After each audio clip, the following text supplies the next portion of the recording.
Bah, l'expert comptable, oui, ça travaille dans les entreprises, entreprises privées, dans les cabinets, je ne sais pas. C'est quelqu'un qui a fait plus d'études qu'un simple comptable, non? Ouais. Il gère les comptables, la comptabilité des comptables. C'est quelqu'un qui compte les sous, quoi, mais après, pour des grosses entreprises, Un bac ES, je pense, pour faire comptable. Ouais. C'est quelqu'un qui aide les gens Bah dans ouais. leur compte, qui aide à gérer leur budget. c'est quelque chose de commercial en fait, c'est quelque chose d'assez machiavélique. Plutôt matheux, je dirais bac plus 5 hein, quand même. Un homme, dans un bureau, bien logé, bien habillé. Après, non, pas à l'image du vieux aigri qui est tout seul dans son coin avec ses chiffres. Non, je pense que c'est pas ça. Moi, le seul expert comptable que je connais, j'ai fait la fête avec lui, il a mon âge, donc je pense que c'est pas que des vieux. Il faut forcément commencer en étant jeune. C'est pas une filière qui m'intéresserait, quoi. Bah, moi non plus, mais il faut bien aimer les maths. Non, c'est pas un métier de vieux, c'est un métier utile, mais pas ce que je ferais moi. De nombreuses idées reçues ou d'incompréhensions gravitent autour des métiers d'expert comptable et de commissaire aux comptes. Une mise au point s'impose. Tout d'abord, que font ces professionnels au service de professionnels ? L'expert comptable, il est le conseil de l'entreprise. Le commissaire aux comptes a une mission légale, c'est-à-dire qu'il répond à une demande des pouvoirs publics. Et tous ces textes et toute sa mission au sein des cabinets est réglementée par des textes de loi. C'est pas super compliqué, au contraire, c'est très enrichissant parce que, je veux dire, c'est deux fonctions différentes mais qui sont à mon avis complémentaires. Parce que d'un côté, vous avez une relation avec le client en tant qu'expert comptable où vous êtes son conseil mais vraiment sur des choses comptables, fiscales. Alors que le commissaire aux comptes, puisqu'il peut analyser toutes les fonctions de l'entreprise, il est au cœur même de la gestion, je dirais, interne de l'entreprise. Deux métiers victimes d'un problème de renouvellement. Dans les 10 ans à venir, plus de 26% des experts comptables Picard et Ardennais partiront à la retraite et devront transmettre leur cabinet. Alors, comment effacer cette image poussiéreuse qui colle à la peau de ces métiers, dont la réalité est finalement plutôt méconnue ? C'est quelque chose d'assez machiavélique. On est plutôt sympa. Puis on fait plein de choses différentes, on n'est pas le nez dans nos bouquins, on n'est pas tout le temps dans les chiffres. Donc non, il y a une fausse image. Une image de gens ennuyeux alors que c'est pas vrai. Ouais, moi je vais en jean, je m'habille comme je veux. Si j'ai envie de suivre la mode, je suis la mode. Je ne mettrai jamais de tailleur strict. Non, on n'est pas des nonnes. On a le droit de s'habiller comme on veut, ça n'empêche rien, ça n'empêche pas de faire notre métier correctement. Et puis en plus, ça dépoussière un peu l'image. L'image traditionnelle du comptable avec ses manches en lustrine, etc., le crayon et la gomme, c'est terminé. Aujourd'hui, l'expert comptable est peut-être le professionnel qui utilise le plus toutes les nouvelles techniques qui existent. L'expertise comptable comme le commissariat aux comptes, ce sont des métiers qui sont très riches, très variés et qui permettent une grande possibilité d'action. C'est vrai que quand on dit qu'on veut faire je pense, bon, je ne le suis pas, mais quand on sera expert comptable, les gens nous jugent tout de suite, oui, grosse tête, strict, pas cool, on va dire, alors que c'est un métier tout à fait sympa. Forcément, c'est une profession réglementée, on ne fait pas non plus n'importe quoi. On ne doit pas faire au niveau judiciaire, surtout pas de bêtises, mais c'est un métier très cool, quoi. Simple. Voilà, les gens sont simples. Les soirées justement qu'on fait, c'est assez simple. On fait un bowling, on fait du karting, on fait comme tout le monde. On va manger au restaurant. C'est pas bien de le dire, mais je serais vraiment fière de moi à ce jour-là, si j'y arrive, quoi. Pour moi, ça serait vraiment le rêve, on va dire, au niveau professionnel. Plutôt matheux. Déjà, concrètement, on apprend qu'on n'a pas besoin forcément d'être bon en maths pour suivre le DCG, pour suivre la carrière d'expertise comptable. Bien sûr, la comptabilité, ça se base sur des chiffres, ça se base sur des données chiffrées, la finance, c'est pareil, l'économie, on peut utiliser des chiffres. Mais c'est qu'une petite partie. Jusque-là, je suis en 3e année, c'est vraiment une petite partie du travail dans la mesure où c'est pas non plus blaté pour rien raconter, mais les chiffres sont juste là pour ramener à la réalité. Mais à côté de ça, on n'a pas besoin d'être un scientifique, d'avoir fait bac scientifique forcément pour s'en sortir. La preuve, moi j'ai fait STG et au final, je m'en sors plutôt pas mal et tout se passe bien sans que je sois une bête en maths. 5000 postes seront à pourvoir d'ici 10 ans, soit 25% des effectifs. Embrasser cette carrière relève d'un choix bien réfléchi et offre de nombreux attraits. Je voulais quelque chose qui bouge. Comme au départ, j'avais plein d'idées dans l'hôtellerie-restauration, etc., etc. Je me suis dit, je veux un métier où je peux avoir un peu tout. Et donc, je me suis dirigée vers l'expertise comptable, sachant que je n'étais pas directrice des structures, mais je pouvais, en faisant les comptes, avoir une idée, une vision de ce qu'étaient toutes ces activités que j'aurais jamais pu faire en même temps, quoi. Au départ, ça peut être attirant. Quand on voit le salaire, quand on fait, par exemple, quand on va au CIO et puis qu'on feuillette les petits ouvrages, on voit la rémunération d'un expert comptable, on se dit wow, c'est sympa, mais ça se mérite. Il y a toujours cet aspect-là, c'est vrai qu'il y a un certain confort du métier. Enfin, un comptable, pour trouver un emploi quand on est comptable, ce n'est pas quelque chose de trop... Enfin, c'est pas là où on souffre le plus de manque d'emploi, au fait. Donc il y a cet aspect-là. Après, il y a aussi l'aspect financier, c'est sûr, il ne faut pas se le cacher. Ces professions très réglementées et très surveillées exigent de longues études. Oui, aussi longues et importantes que les études de médecine. C'est bien cela ? Bah oui, mais parce qu'on n'a pas moins de responsabilités qu'un médecin. On est un peu les médecins des entreprises. Donc on est sur un diplôme Bac+8 de doctorat. Donc on a les mêmes études en termes de durée qu'un médecin.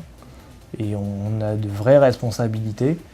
Et il faut, si on veut pouvoir accompagner les dirigeants et assister et conseiller les chefs d'entreprise, il faut pouvoir avoir un minimum à la fois de cursus technique, pour avoir un niveau technique de compréhension des sujets d'actualité et des sujets techniques qui s'offrent à nous, mais également d'avoir un niveau de compréhension de ce qu'est le métier de l'entreprise. C'est quelqu'un qui a fait plus d'études qu'un simple comptable, non ? La chance qu'on a quand on fait des études de comptabilité, c'est qu'on peut faire un BTS, après on peut travailler si on veut, mais si on veut, on peut continuer. Et je ne pense pas qu'il y ait beaucoup de formations comme ça qui permettent de continuer si on a envie de continuer, et d'évoluer, et d'aller jusqu'à un diplôme Bac+8 ou s'arrêter à un Bac+2 ou s'arrêter à un Bac+4. Un métier avec de belles perspectives, mais aussi beaucoup de responsabilités et un réel engagement. Et la vie dans tout ça ? Alors ça, c'est un sujet qui me tient à cœur, dans le sens où l'activité d'expert comptable et de commissariat aux comptes a surtout un avantage, c'est qu'on peut faire le temps de travail que l'on souhaite faire. Dans un cabinet, il suffit de décider le nombre d'heures et de jours où on veut travailler, et dans ce cas-là, vous vous collez un certain nombre de dossiers. Il y a une nécessité de prendre en compte toutes les données d'une vie normale dans la société d'aujourd'hui.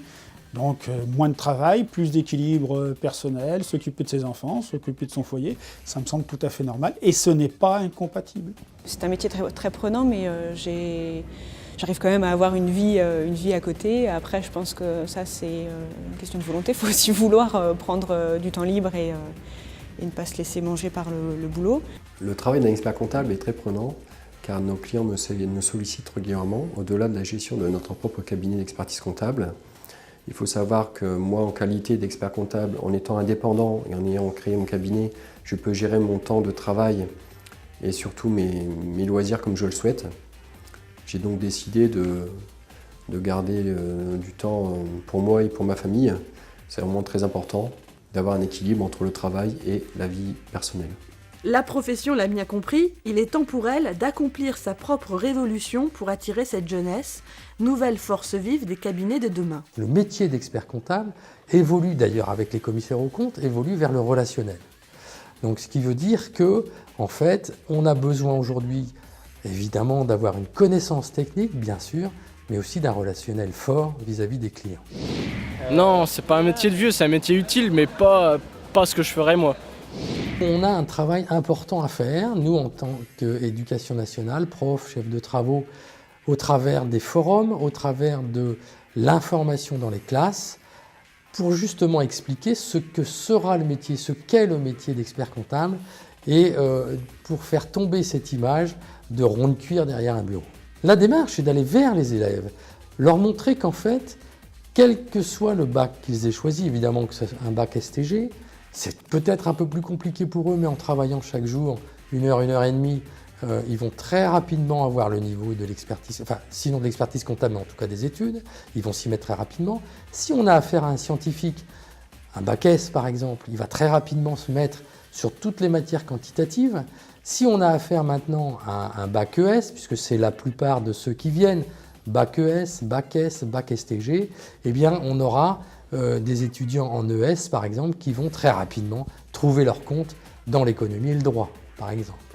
Alors il y a une chose moi qui est importante je pense à dire aux jeunes qui nous écoutent, c'est que la profession c'est aussi eux demain s'ils choisissent de l'être. Et c'est eux qui dépoussiéreront la profession. Moi, je ne la trouve pas forcément poussiéreuse. C'est juste qu'on a aujourd'hui peut-être une image qui est liée à la calculette, avec la bande machine, bon, le costume, etc. Mais tout ça, c'est rien. Et puis aujourd'hui, on parle de nouvelles technologies, on parle d'Internet, vous saisissez vos factures en les passant sur un scanner. Bon, voilà, elle passe par là, l'image aussi de la profession. Et c'est les jeunes qui aujourd'hui apportent tout ça, le côté informatique, le côté développement des nouvelles technologies. On peut imaginer beaucoup de choses.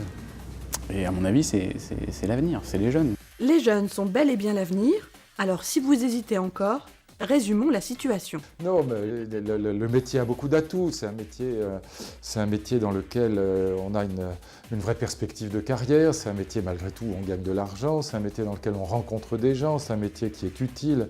C'est un métier dans lequel on a aussi la possibilité d'avoir une vraie connaissance de la société. Donc on apprend des choses. Donc il y a beaucoup d'arguments à faire valoir, beaucoup d'atouts à faire valoir. Mais il y a à mon avis deux problèmes. Il y a un problème de communication, c'est que ce n'est pas un métier romantique a priori. Donc les jeunes souvent ils ont une idée des métiers. Alors l'expert comptable, c'est pas forcément ce qui a le look, si je puis dire, le plus romantique. Et puis c'est aussi c'est une formation professionnelle, mais très longue, puisque c'est bac plus 8 en fin de parcours. Donc il y a peut-être là quelque chose à quoi il faut réfléchir, parce que dans la voie professionnelle, enfin ou professionnalisante, c'est quand même une formation très longue. Mais sinon, il y a beaucoup d'atouts. Devenez expert comptable parce que c'est un métier qui offre une énorme diversité, des perspectives d'évolution hyper importantes, des débouchés sans limite et une capacité de travailler dans des environnements très évolutifs avec une grande diversité de clients, une diversité de collaborateurs et des situations qui sont sans cesse différentes et toujours nouvelles.